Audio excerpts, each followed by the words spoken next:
We've seen the green one in this cycle, but Flare of Denial is the blue version, blue 1 for an instant. You may sacrifice a non-token blue creature rather than pay this spell's mana cost, because free spells have always been a good thing in Magic the Gathering, and it just says counter target spell. We have got a sacrifice a blue creature version of Force of Will. Ladies and gentlemen, the leaks were real. Well, most of them anyway. But what matters is that today, WotC dropped a ton of Modern Horizons 3 cards that we need to pick through and see, are there any good Commander cards in here? Highest level of gratitude to our patrons who power the channel through Patreon. Check out the Patreon link in the description to learn about monthly giveaways, VIP Discord access, and even our official playmat. Huge thanks to our channel sponsors: Card Conduit, the best place to sell your cards online; TCG Player, the best place to buy them; Drip Shop, the best place to find us twice a month. We've got giveaways, we've got auctions, we've got all sorts of games and fun.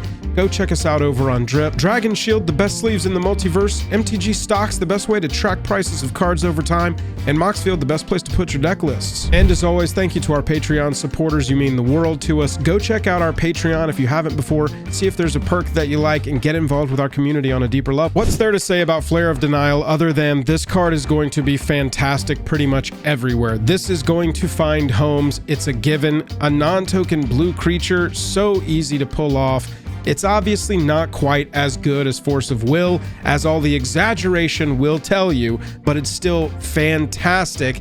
And I would play this in a lot of different places. We also got some cool versions of these cards as well. You know that this set is just going to be stacked with borderless, crazy alternate versions that people are just going to absolutely want.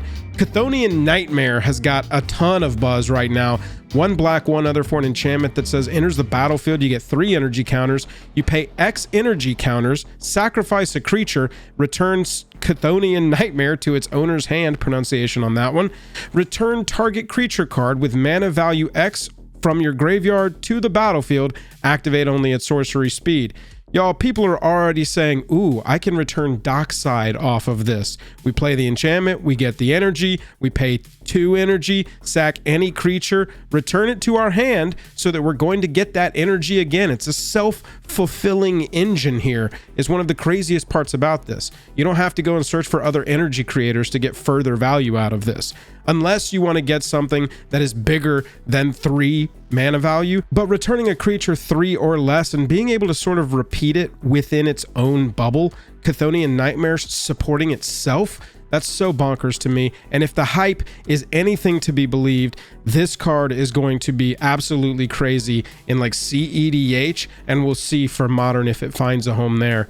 Uggin's Labyrinth, man, they gave some heat to Colorless in this set. The Labyrinth says when it ETBs, you can exile a colorless card with mana value 7 or greater from your hand. So a really big artifact, a really big Eldrazi, you can tap it to add a colorless, but if a card is exiled with it, you add Soul Ring instead to colorless mana.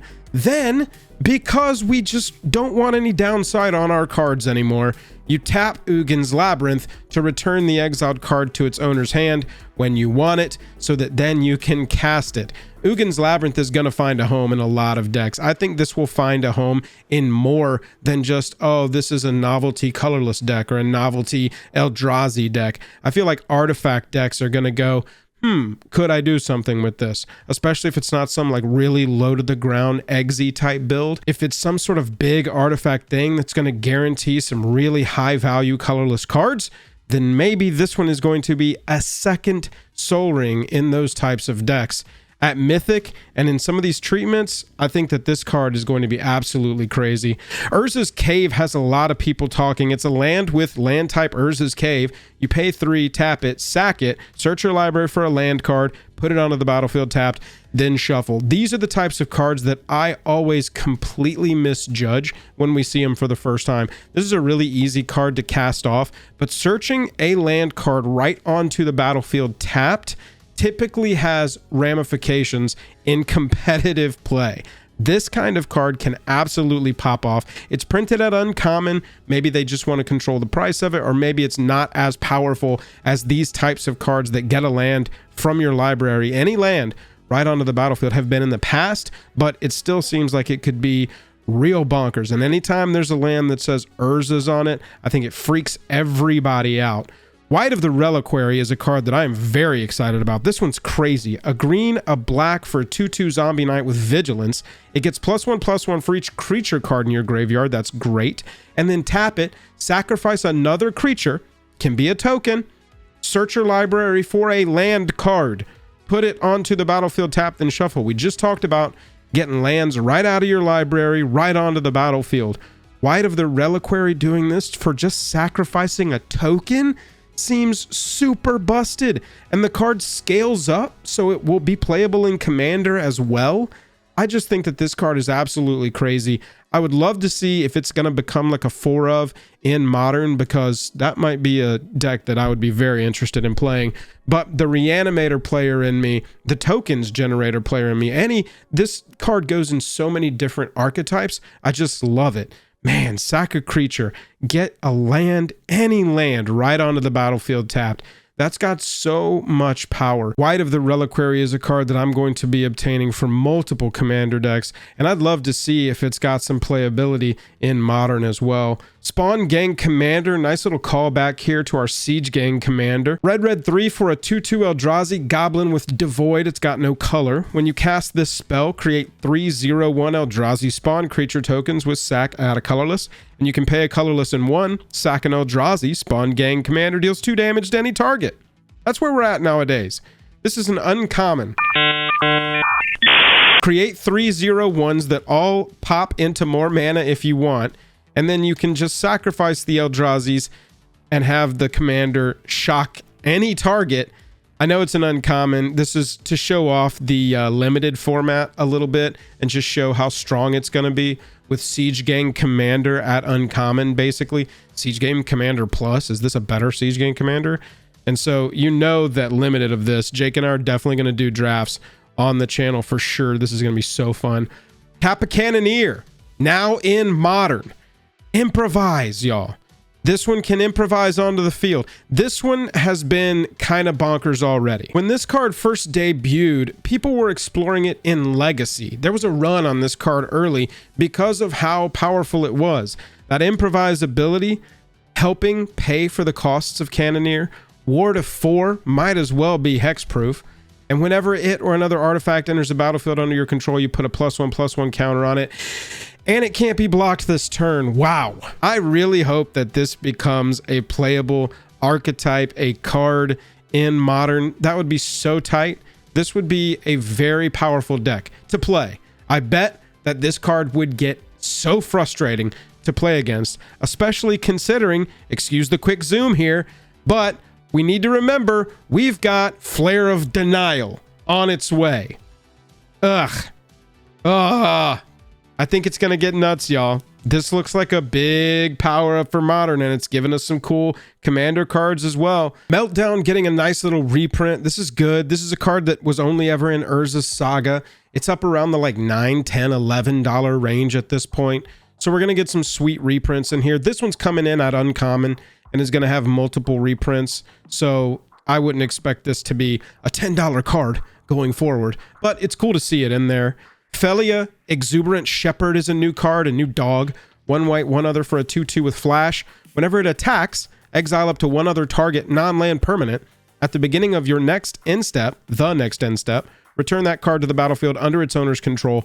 If it entered under your control, put a +1/+1 counter on Felia. I'm a commander player first. Modern's not my forte, but it does feel like this could have been designed way more pushed, but they were very careful to word it and arrange the abilities and when things return or go away in a very specific way to keep it from popping off like just absolutely bonkers. Nice little profile card there. Like that they're bringing that treatment back. Null Drifter. Man, there's a lot of references in this set. Lots of callbacks. Null Drifter is a Eldrazi version of Mull Drifter. You can cast it for its evoke cost of 3. If you do, it's sacrificed when it enters the battlefield. So when you cast this spell, draw 2 cards. That's basically what you're doing. Except you will get a creature entering the battlefield if anything's looking for that. A creature leaving the battlefield if anything's looking for that. And you get a pretty solid creature into your graveyard that you could potentially reanimate. It is, after all, a flying 4/4 with Annihilator 1, which means the defending player has to sack a permanent when it attacks. On the attack, not even when it gets through. And so this seems really good to scale up with the game. Play it early, get it into your graveyard, draw cards, cast your Reanimate. I have a flying 4/4 Annihilator 1. Not bad. Thank goodness it doesn't have Ward. I mean, this isn't a mythic level card, but I definitely think it's way more pushed than Muldrifter. I want to cast the 4/4 rather than the OG, especially with the Annihilator 1. Damn, that art looks crazy. Johan Boden, keep an eye on that. Haragast, Erupting Nullkite. This is just, everything is erupting. It's all eruptions. It's pimple pops all the way down.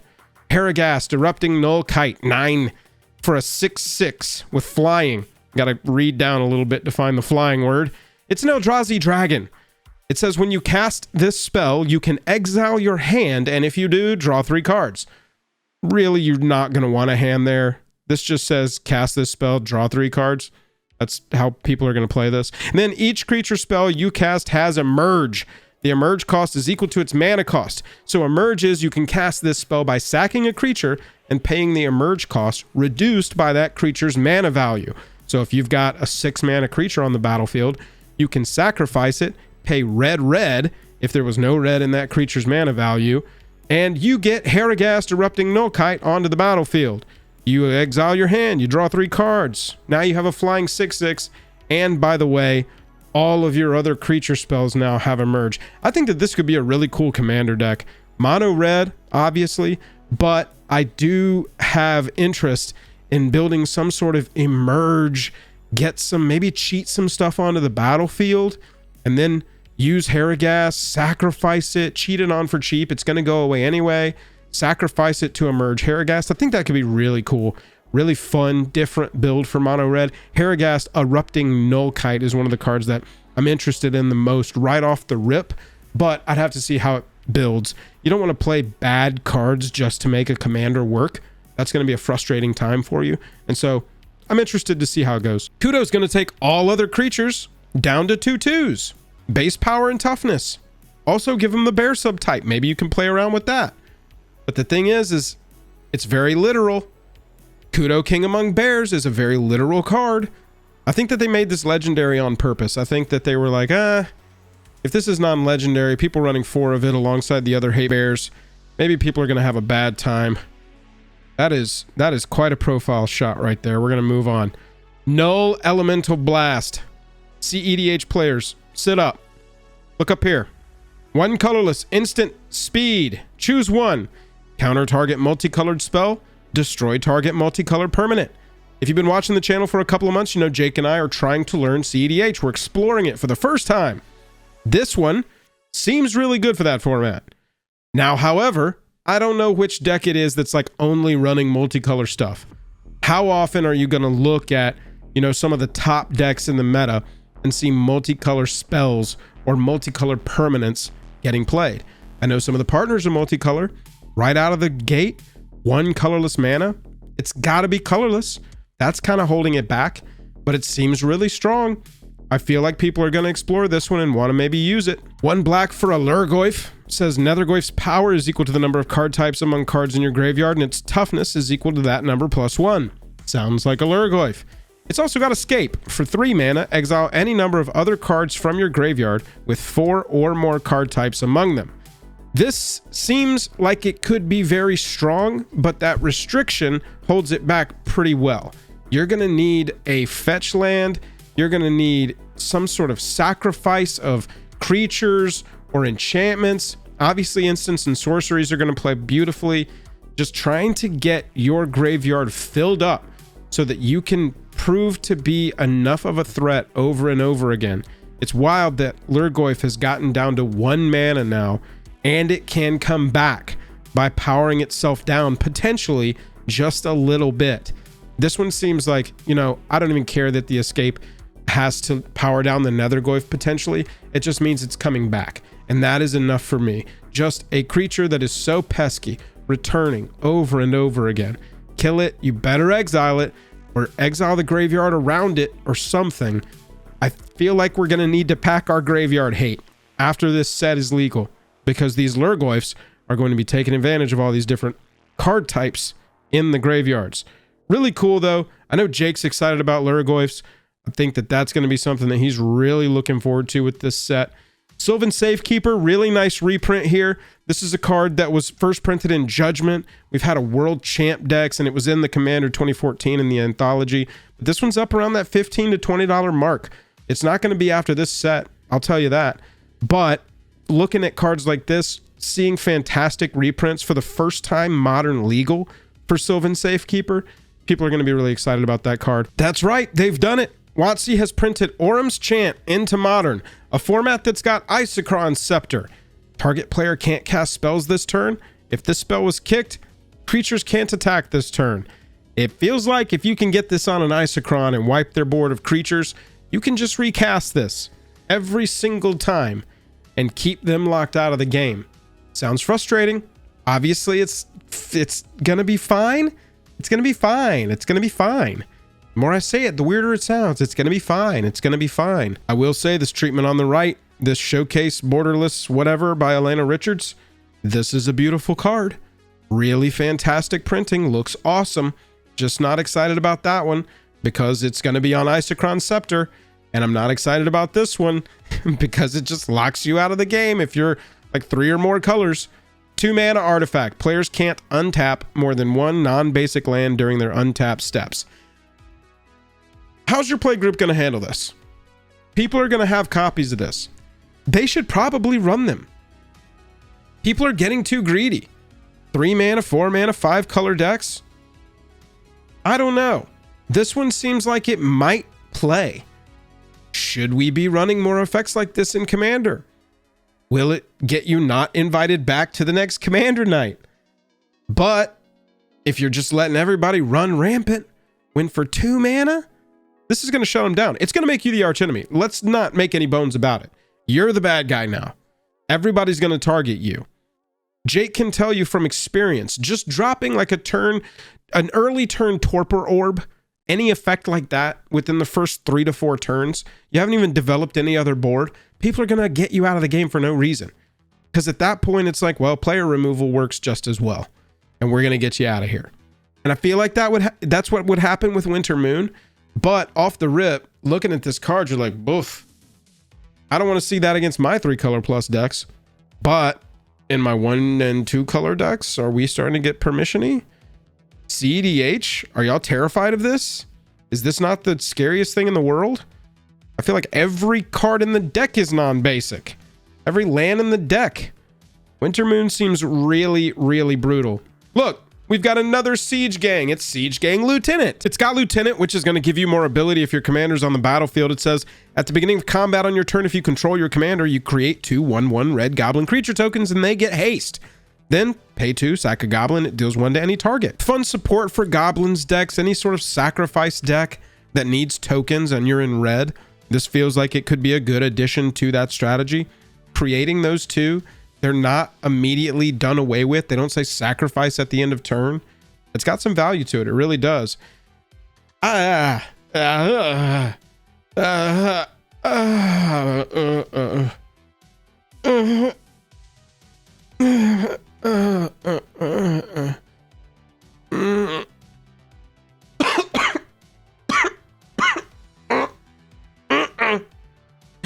No! No! Cool.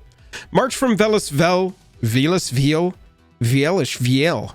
We're going to skip this one for just a second and come back to it and you'll see why. Planner Nexus is every non-basic land type.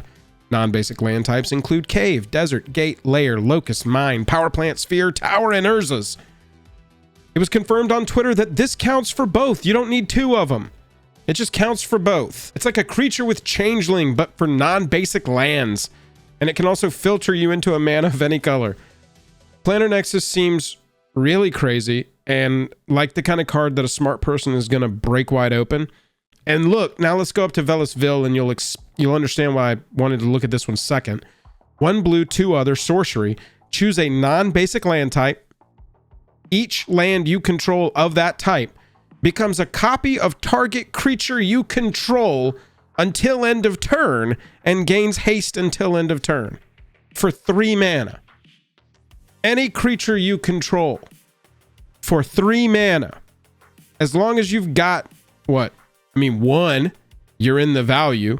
2, it's going crazy, especially if it's like attack triggers or can't be blocked or combat damage triggers. Like so many options with this. And then it has flashback on top of that. So you can just do it again. Choose a non-basic land type. Caves, deserts, gates, layers, locusts, mine, power plant, sphere, tower, and Urzas.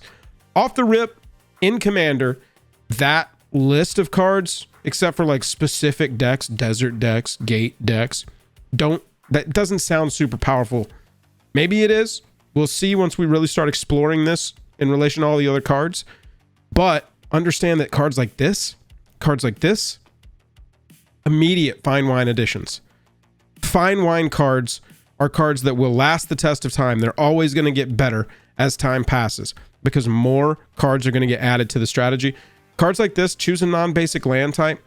This, if they're not are just like out of the gate crazy powerful, then they will be one day. And something will be printed and everybody's going to go, oh my God. Do you remember those Modern Horizons 3 Commander cards, Planner Nexus and March from Villarreal? We got to get them. We can do all our non-basics into these Eldrazi monsters. And it'll be nutso.